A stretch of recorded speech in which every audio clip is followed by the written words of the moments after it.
coming today. The family very much appreciates all of your support and encouragement and well wishes at this time.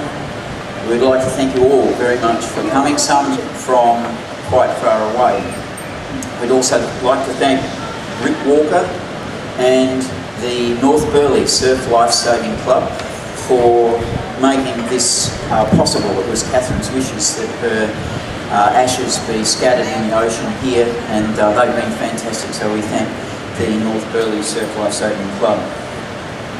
We've had messages of support from every state and territory in Australia, such was Catherine's sphere of influence and contact, and we very much appreciate all of their well wishes and support. This was typified by a lovely card that was given to us by Marlene and Lloyd Adams, friends of the family in Canberra, who said, "A good life is a life well lived.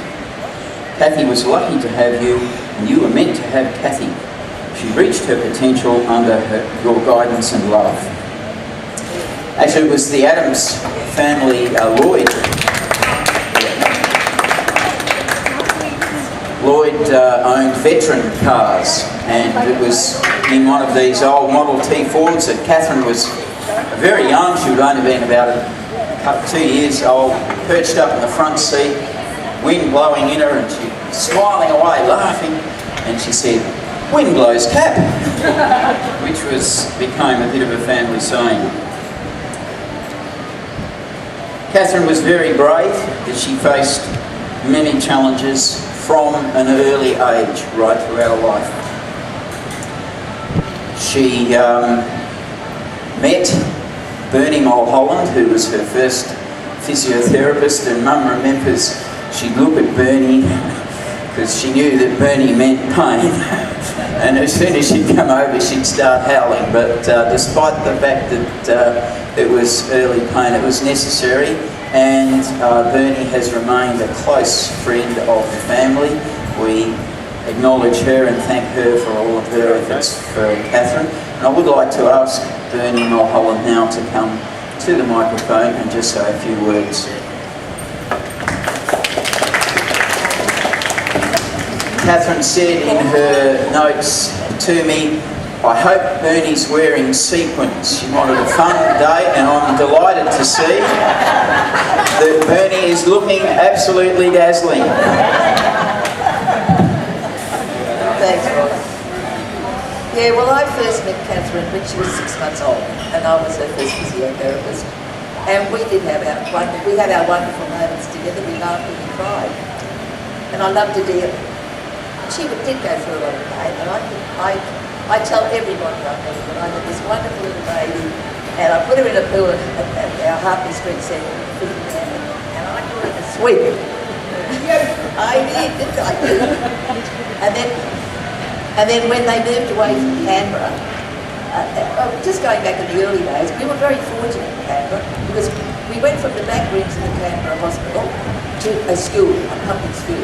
The principal of the public school was going to lose his seniority, and he offered us half the school.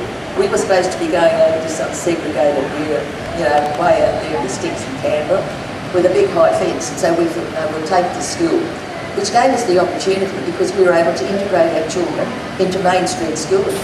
This was the first thing that was ever done with self-reporting and physically handicapped children. It's never been done before. And of course I think that's what's happening now, it is happening. But we were integrated into their schooling, and we worked on their physiotherapy side before and after school, so they weren't missing out on their schooling, so they had their physio and they had their education. And then we had built what we call the Hartley Street Centre for the physically handicapped in Canberra, and we had a lovely pool there, and Catherine was the first one in that pool, and she loved it. She was a water baby, wasn't she? Loved it. Anyway, I taught her to swim, and then we moved from the Hartley Street because Catherine then went into Main Street schooling, where she lived, and then I used to bring her to the Woden Valley Hospital, it was those days, now of course it's the Canberra Hospital, because the old Royal Canberra Hospital was imploded and it's gone.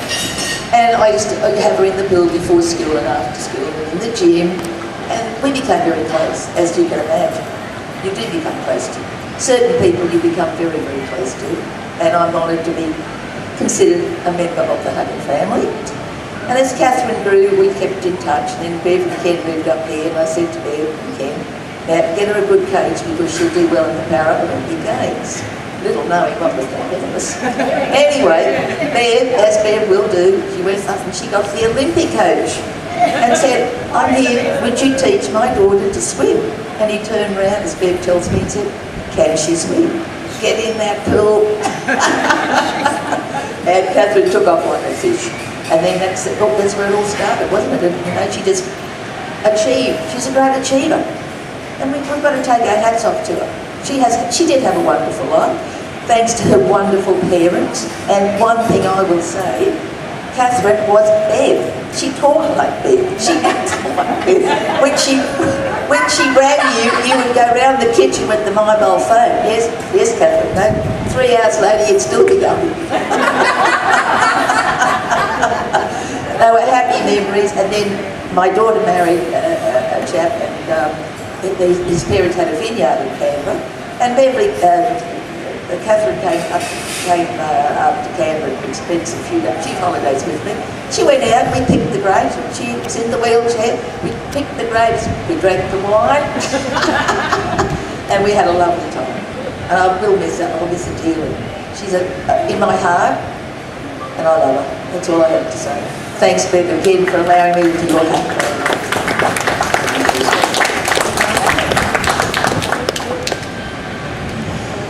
Despite,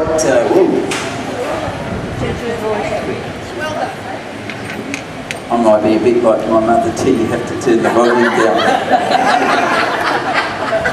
I mean that in the nicest possible way. We've got good, strong voices, that's what I meant.